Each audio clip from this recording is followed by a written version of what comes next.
유진 선생님의 역사 비법으로 역사 개념 바로잡기. 학습 시간은 줄이고 성과는 높입니다. 망포동 최대 규모 종합학원 더에듀 프리미엄의 역사 단독 전임 강사 유진 선생님을 소개합니다. 학부모님들 고민 많으시죠? 걱정은 노, 역사는 유진. 어려운 내신 이젠 놓치지 마세요. 망포동 한국사는, 망포동 세계사는, 저국어 역사 논술 유진. 자, 오늘 이제 6차 시 수업이에요. 그리고 다음 주에는 우리가 설 연휴가 있어가지고 설 연휴 동안은 화목반 친구들은 화요일은 안 나와. 근데 목요일 날은 나올 거야. 그리고 수금반 친구들은 수요일은 안 나와. 금요일은 나올 거야. 그래서 우린 다음 주에 언제 만나요? 그렇지, 금요일 날 만날 거예요. 자, 그러면 우리 친구들이랑은 오늘 수업 끝나면은 이제 한 주 동안 잘 지내고, 그리고 금요일 날 설 연휴 동안 맛있는 거 많이 드시고요. 새해 복 많이 받으십시오. 그렇다면 우리는 이제 15강이랑 16강을 나가볼 거야. 그리고 다음 주에 우리가 7차 시 수업으로 금요일 날 혹은 이제 목요일 날 만나게 됐을 때는 이제 쭉 크리스트교 세계관, 중세 유럽에 대해서 같이 배워보겠지. 그래서 한 7강이랑 8강 동안은 중세 크리스트 세계에 대해서 계속 이야기를 할 거고요. 그리고 나서 이제 2월 둘째 주부터는 2학기 진도를 나가볼 예정입니다.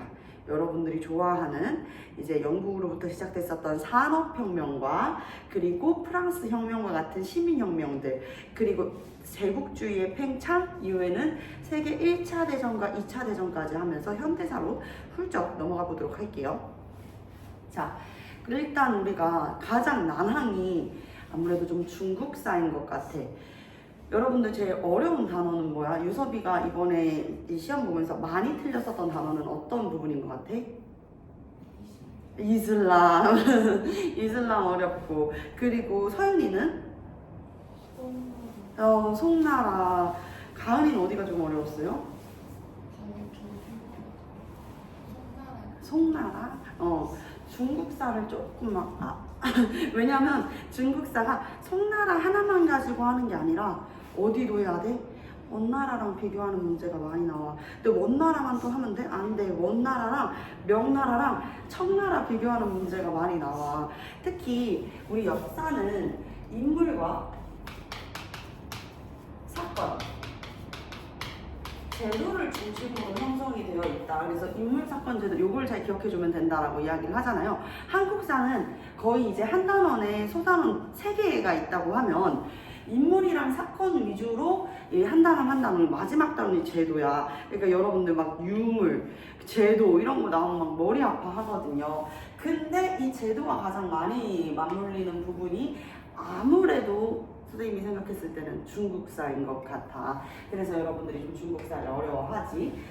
그래서 오늘은 중국사를 다시 한번 짚어볼 것이고요. 유섭이가 어려워했었던 이슬람교. 이슬람교도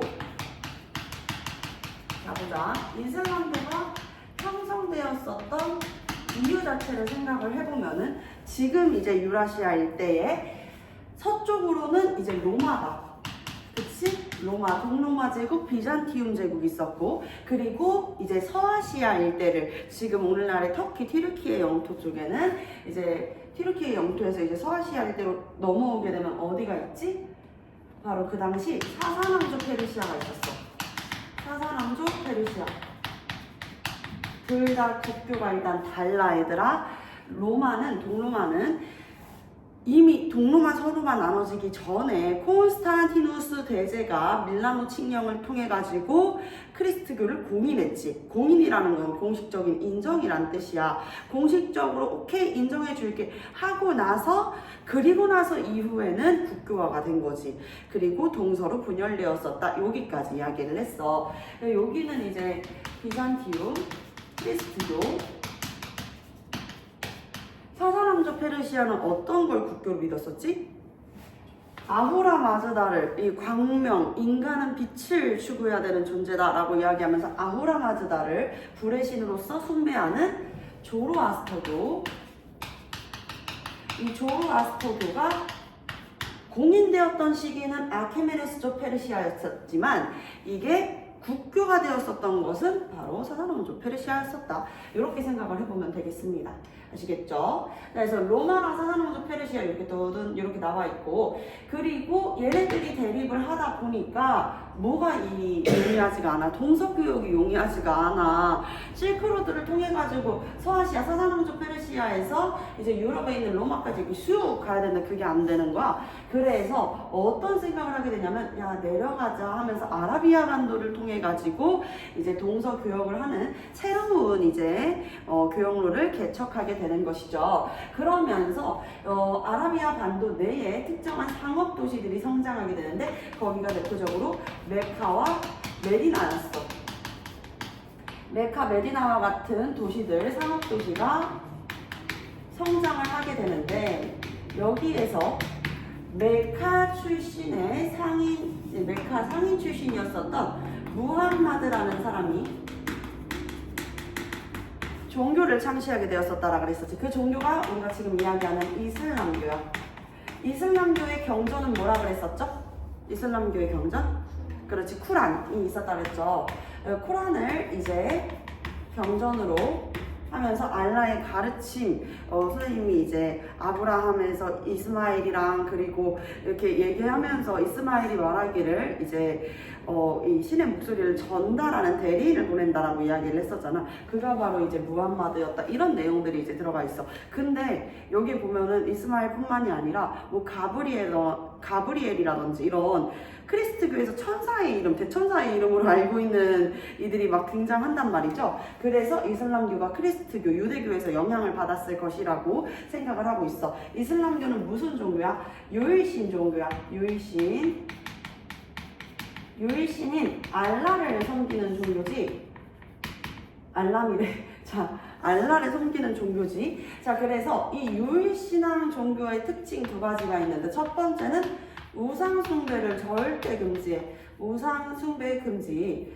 그러니까 신을 섬기고 있는데 그 마음속에 또 다른 것을 숭배하면 안 된다는 거야. 특히 이슬람교는 우상숭배를 정말 금지를 했어. 이게 또 어디에서 나타나냐면 이슬람 사원에서 나타나는데, 이슬람 사원을 우리가 가보게 된다면, 여러분들이 나중에라도 가보게 된다면 그 내부를 들어갔을 때 살짝 당황하게 될 거야. 왜냐면 우리가 교회나 아니면은 성당, 로마 교황청 가게 되면은 벽화가 정말 막 무릎 꿇을 정도로 정말 화려하고 웅장한 벽화와 천장까지 덮여져 있는 그런 그림들을 보면서 막 심장이 철렁하잖아. 천지창조라든지 아테네 학당이라든지 로마 교황청에 있는 그런 것들을 보면은 와, 너무 멋있다 하는데, 이슬람 사원에서는 볼 수가 없어. 사람도 동물도 볼 수가 없어. 왜? 거기에 이렇게 벽화로 사람의 모습이나 알라를 형상화하면서 사람의 모습을 그린다든지 아니면 동물을 그린다든지 하는 것들이 다 우상숭배가 될 수 있기 때문이야.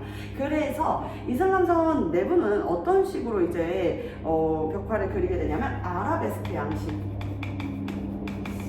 아라베스크라고 해가지고 우리 당초무늬 이야기에서 꼬불꼬불 말려있는 그런 이제 모습을 보게 되는 것입니다. 우상숭배 금지하고, 두 번째는 평등 사상을 이야기합니다. 신화의 모든 존재는 평등하다라고 이야기하니까 하층민들을 중심으로 이렇게 열광하게 되는 종교가 되는 거지. 다만 누가 싫어하겠어? 사회적 지배층들이 싫어하겠지. 귀족들이 싫어하는 거야. 그래서 이 무함마드가 창시한 이슬람교는 메카의 이 특정 귀족 계층들이 굉장히 이제 많이 탄압을 했었어. 그래서 이 탄압을 피해가지고 이주했었던 기간, 메카보다 좀 더 올라가야 돼요. 북쪽에 있어요. 올라가게 되면은 메디나라는 곳이 나오는데, 여기로 이주했었던 기간을 성스러운 이주 기간이라고 하면서 우리가 이거를 헤지라라고 불렀다. 헤지라, 말 그대로 성스러운 이주. 오늘날 우리가 이제 세기를 셀 때는 기원전 BC, Before Christ와 그리고 우리가 지금 살고 있는 이 시기는 이제 AD잖아. 안노 도미니라 그래가지고 라틴어 예수가 탄생하신 이후로부터 2025년 이렇게 이제 세계를 세고 있는데 헤지라 이슬람교도들은 헤지라를 중심으로 1년이야. 헤지라로부터 1년. 헤지라가 이제 600년대, 세기로 치면 우리로는 이제 7세기경에 진행이 되었었는데, 그래서 그때를 기준으로 해가지고 이렇게 세고 있다라는 거. 그래서 우리랑은 한 600년가량 차이가 나는 거지.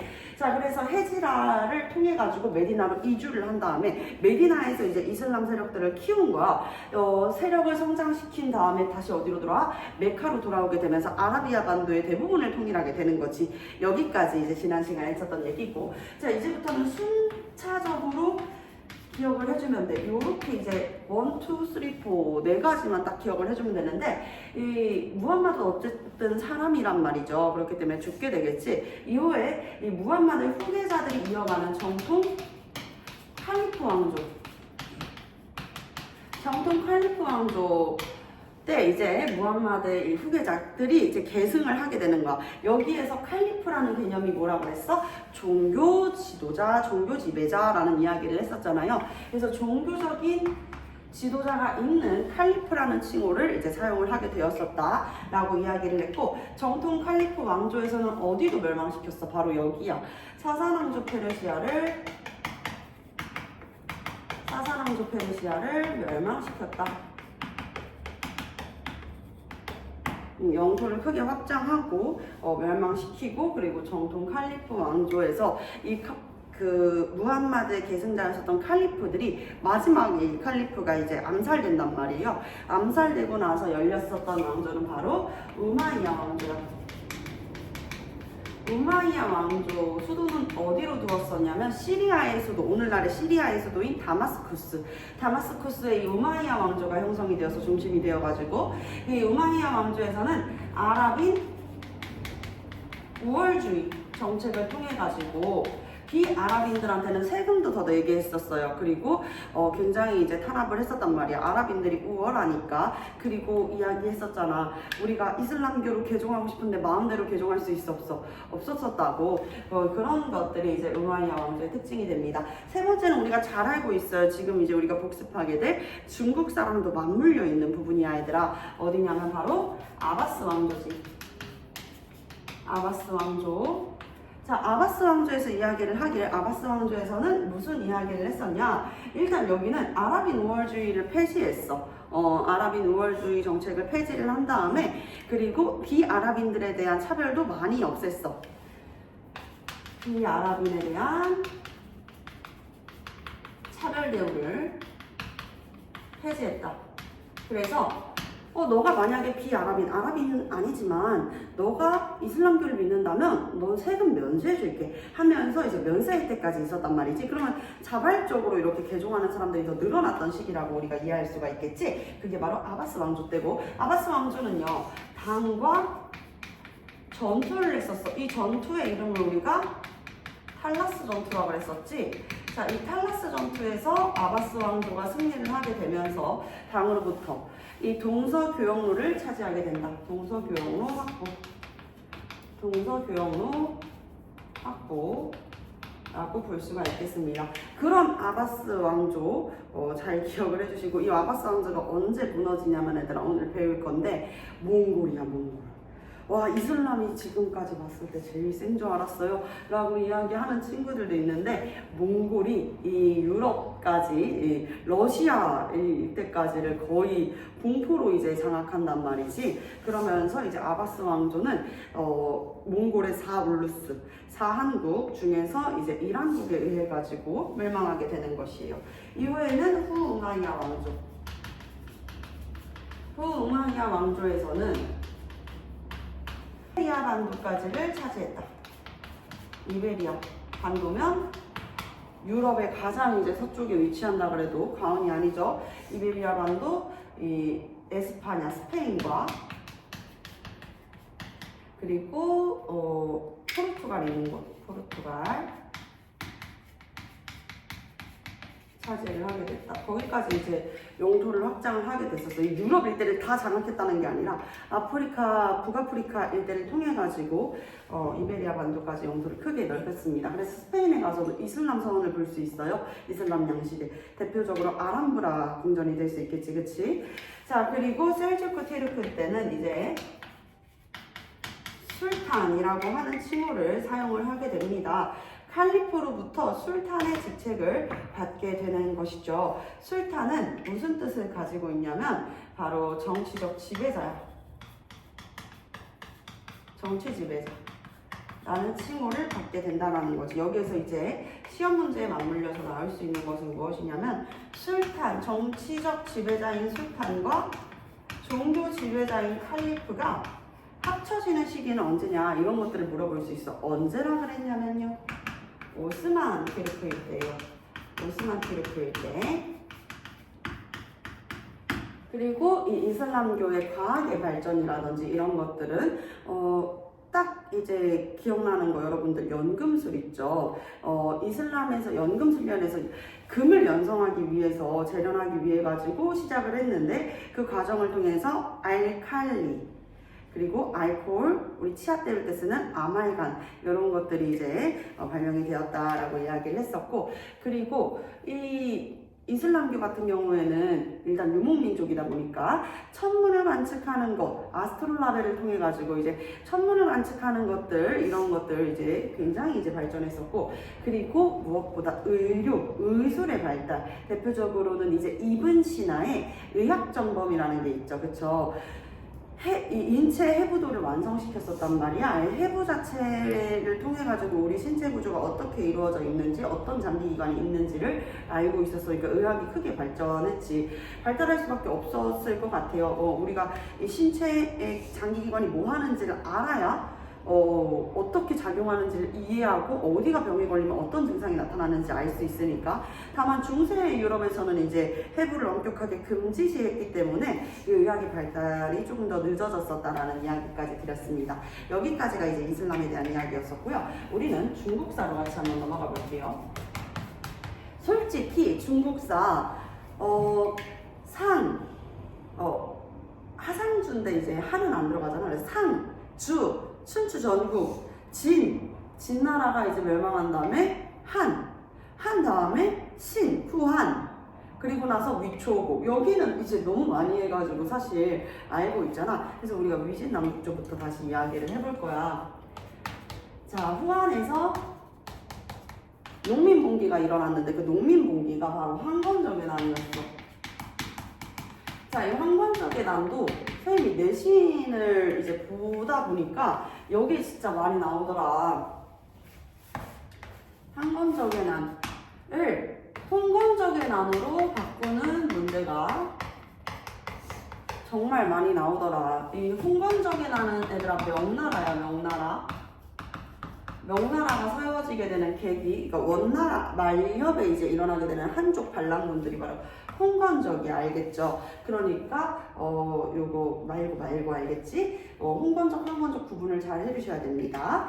그리고 나서 위나라, 총나라, 오나라, 요 세 나라로 분열이 되었었다고 이야기를 했지. 위나라, 총나라, 오나라 세 나라로 분열이 되었었는데, 그 중에서 이제 가장 치고 갔었던 게 바로 위나라였었고, 우리가 이제 위초고 했었을 때 유비관우 장기가 총나라, 오나라는 손견, 주요 노숙 같은 인물들, 그리고 위나라에서는 우리가 알고 있었던 조조, 그리고 조조의 아들 조비를 생각할 수 있었다 그랬잖아요. 자, 조조가 이제 고안을 해낸 관리 등용 체계가 있었는데, 이것은 일단 관리별로 품가를 나눠 1품, 2품, 3품, 4품, 5품, 6품, 7품, 8품, 9품까지 나눈 다음에 거기에다가 이제 추천을 통해 가지고 관리를 등용하는 구품 중정제라는 것을 실시했어. 구품 중정제. 자, 구품 중정제를 실시해가지고 관리를 등용했었다라는 거, 요거 이제 위진남북조의 제도적인 측면에서 굉장히 시험 문제에 많이 나와 얘들아. 그리고 여기에서 또 한 가지 기억을 해줘야 되는 것은 무엇이냐면, 이 구품 중정제의 단점이야, 단점. 어떠한 단점이 있었느냐라고 이야기를 하면, 구품 중정제는 사회가 무엇화되기 쉽다고 그랬어? 문벌귀족화. 문벌귀족화가 되기 쉽다. 라고 말씀을 드렸습니다. 아시겠죠? 자, 그래서 위나라, 총나라, 오나라로 이렇게 분열되어 있었던 시기 가장 치고 나갔었던 나라는 어떤 나라였었다? 위나라였었다. 하지만 이 초, 오, 삼국의 혼란기를 진압하게 되었었던 나라는 바로 진나라였는데 이 진시황의 진나라랑 다르다 그랬죠. 한자도 달라 얘들아. 그래서 우리가 서쪽의 진나라 서진이라고도 부르기도 했으며 이 진나라 왕조는 사마신의 집안 사마염이라고 하는 사람이 세운 나라였었다 해가지고 요때를 이제 우리가 위진식이라고 하는데 북에서 따그닥 다섯 쪽의 이 북방 민족이 침입을 하게 됩니다. 선비족, 흉노족, 갈족, 강족, 저족 이 다섯 쪽의 이목민족들이 침입을 하게 되면서 여러 나라로 분열이 되어서 자 이렇게 나눠지게 되면서 여러 나라로 분열이 되었었던 시기. 당연히 이제 북방 민족들 자체로도 나라를 세우기도 했었고, 그리고 이제 진나라 안에서 한족들끼리도 이 삼국의 혼란기를 하나의 나라로 만들었으니까 처음에 이야기가 되게 많이 나왔겠지. 그리고 사마신의 왕실 자체에서도 이제 내부적인 분열이 있었단 말이야. 그래서 한족 내에서도 이제 여러 나라가 생겨서 16개의 나라가 만들어졌었다. 그래서 이 시기를 우리가 5호 16국이라고 이야기를 했어요. 자, 이 5호 16국에 그래서 북방민족이 진나라를 아래로 날려버리죠. 그쵸? 원래 진은 어디에 형성이 되어 있었어? 선생님이 그 얘기했죠. 중국사는 대부분 요 강에서 다 형성이 된다라고 이야기를 했는데 이렇게 볼 수가 있다라고 이야기를 했어요. 여기를 더 내려가면 이제 바다가 나오는데 여기가 이제 장안. 주의 동천에 나왔었던 호경에서 나급으로 이동했다고 했지. 여기가 나급. 그리고 가장 동쪽이 이제 개봉이라고 볼 수 있어. 장안, 나급, 개봉 요렇게 있었는데 여기 강이 황하강이잖아. 황하강의 밑에 흐르는 강, 창산강. 진나라가 밀리게 되면서 동쪽에 동남쪽으로 밀리게 돼가지고 그때부터 이제 동진이 된단 말이죠. 그래서 한족의 왕조는 이제 남쪽에, 그리고 북방민족은 북쪽에 자리를 잡는 거. 요 시기를 우리가 북조, 남조 해서 남북조 시기라고 부르는 거야. 왜 남이 먼저예요? 원래 여기에 자리 잡고 있었던 사람들은 누구야? 진나라였잖아, 그치? 근데 진이 밀린 거니까 이제 남을 먼저 이야기하는 거지, 남북조. 자, 그래서 이 북조는 북방의 유목민족들, 북방민족의 나라들이고, 그리고 남조 같은 경우에는 누구들이다? 한족. 한족 세력들이 많이 형성이 되어 있었다 이렇게 볼 수 있겠어요. 자, 북조 여러 나라들 중에서도 가장 중심이 되었었던 나라가 바로 북이라는 나라였었어. 북이라는 나라를 세운 사람은 선비족의 효문제라는 인물이었고, 남조 볼까요? 남조는 그럼 누가? 남조는 이 동진 있잖아. 동진이었다가 밀렸으니까 서진에서 남쪽, 동남쪽으로 밀렸으니까 동진이었다가 송나라였다가 채나라였다가 향나라였다가 너무 이제 바뀌게 되는 거야, 얘들아. 그래서 동진, 송대, 양 계속 이제 왕조가 바뀌었었던 시기. 그리고 다시 진, 혼란기라고 볼 수 있지, 그치? 다만 남조에서도 이점이 있었다면은 창장강 이남으로 밀렸기 때문에 창장강의 남쪽은 우리가 강남이라고 불린다 그랬었잖아, 그치? 그래서 이 창장강 아래에서 저습지를 개간해가지고 벼농사가 발달했다라는 이야기 했었어요. 농업 생산량이 이제 더 증가하게 되었었다라는 이야기. 그래서 벼농사 발달. 따뜻해. 저습지도 개간했어. 벼농사가 발달했어. 자, 국이 효문제 이야기 안 할 수가 없겠지. 국이 효문제가 시험 문제 굉장히 많이 나와, 얘들아. 그 이유는 우리가 수나라, 당나라를 학습하면서 이제 체득하게 됐어. 수나라 때에 그리고 당나라 때의 이 왕들의 제도에도 이 사람의 내용이 기반이 되는구나, 이런 것들을 알 수 있거든요. 자, 효문제의 업적 이렇게 정리를 해볼게요. 일단 첫 번째는요, 토지를 균등하게 배부하는 균전제. 균등할 때 균, 그리고 밭 전자의 의미를 가지고 있습니다. 자, 그리고 두 번째는요, 호환 융합 정책. 교과서에는 호환 융합 정책과 한화 정책이라는 표현이 두 가지가 다 들어가 있는데 시험에서는 둘 다 쓰지 않고 하나만 쓸 수 있어. 그러니까 호환, 호족, 북방민족과 한족의 문화가 하나로 어우러지는 융합정책 또는 한족화하자, 정착민족처럼 우리도 살아보자 하는 정책을 펼쳤었다. 대표적으로 한족과의 결혼을 장려한다든지 한족의 성씨를 쓴다든지 한족의 의복이나 한족의 문화, 그리고 거기에다가 이제 결혼 장려하고 같이 살고 정착해가지고 농사짓고 살고 이런 것들 장려했었다라는 이야기 했었잖아요. 그쵸? 자, 그랬는데 이 북위라는 나라의 후문제 사후에 분열이 찾아오게 돼 북주와 북제로 분열이 되는 거지. 이 시기까지를 우리가 위진 남북조라고 불렀던 거야. 위진 남북조. 자, 그랬는데 이 위진 남북조의 혼란기를 정리하는 이가 있었으니 바로 수나라. 이 북주의 양견이라는 사람이었어. 양견이라는 사람이 수나라라고 하는 나라를 세우게 되는 거지. 자, 수나라는 왕조가 이제 세 왕조가 있었다 그랬었잖아. 그래서 왕이 딱 3대에 이렇게 형성이 되어 있단 말이야. 일찍 멸망하는 나라지. 마치 이 진시황의 진나라처럼 500년을 채 넘지 못하는 나라란 말이야. 하지만 우리가 잘 기억해줘야 돼. 오늘날 우리가 생각하고 있는 이 당나라라든지 이 송나라 이런 체계들이, 그리고 우리 한국사에서도 배우는 발해나 고려의 삼성육부, 이성육부 제들도 요 수나라에서 기반이 되어가지고